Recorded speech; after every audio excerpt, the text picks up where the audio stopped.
Hello বন্ধুরা, welcome to my new blog. আজকে দাঁড়িয়ে আছি দেখো রানাঘাট নিউতারিণী মন্দিরের একদম গেটের সামনে। তো আজকে এই মন্দিরের টোটাল ইতিহাস নিয়ে আলোচনা হবে, তোমরা ভিডিওটা কন্টিনিউ করো।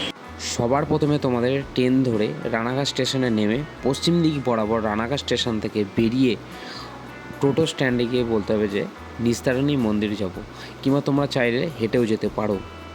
আর যদি টোটোতে করে যাও, টোটো ভাড়া মাত্র 10 টাকা নেবে। গেট দিয়ে ভেতরে ঢোকা গেল। তোমরা সামনে দেখতে পাচ্ছ এই যে মন্দির। রানাঘাটের যতগুলো পুরনো এবং বিখ্যাত মন্দির আছে তার মধ্যে নিস্তারিণী মন্দিরটাই একটি। আর এটি যেমন পুরনো, আর এই মন্দিরের বহু ইতিহাসও আছে। আজকে তোমাদের এইটা নিয়েই আলোচনা করা হবে। চলো ইতিহাসটা শুরু করা যাক।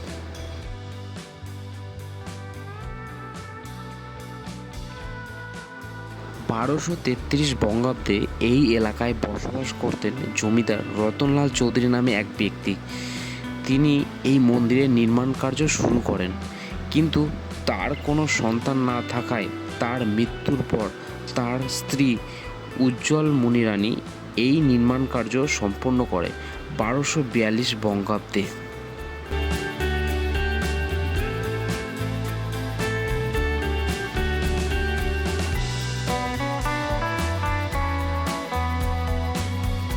আর তখনকার সময় এই মন্দির তৈরি করতে খরচ রেখেছিল প্রায় 75,000 টাকা, আর সময় লেগেছিল 9 বছর।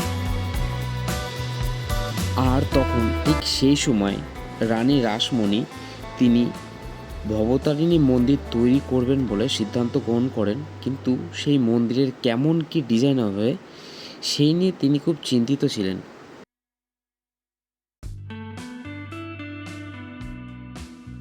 ঠিক সেই সময় এই মন্দিরের পাশ দিয়ে বয়ে চলা চুনি নদীর উপর দিয়ে কৃষ্ণনগরে বাণিজ্য করতে যাচ্ছিলেন রানী রাসমণির জামাই।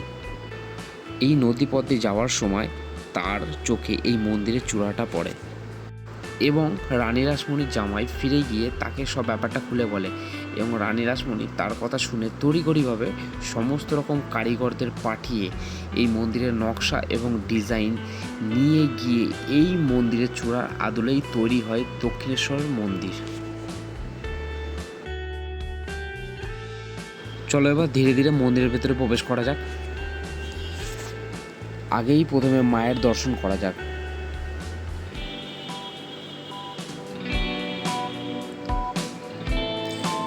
জাস্ট মায়ের মূর্তিটা দেখো কতটা সুন্দর। আর তোমাদের আবার বলে রাখি যে এই মন্দিরের বাঁ পাশে একটা শিবলিঙ্গ আছে এবং ডান পাশে একটা শিবলিঙ্গ আছে। ভিডিওতে তুলে ধরবো, অবশ্যই তোমরা দেখতে পাবে।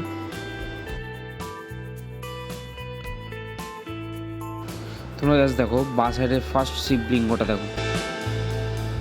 আর যেহেতু দেখো আজকে শ্রাবণ মাসের 3য় সোমবার, তাই অলরেডি পুজো দিয়ে গেছে বহু মানুষ। এবং দেখো ডান সাইডে দেখো আর একটা শিবলিঙ্গ।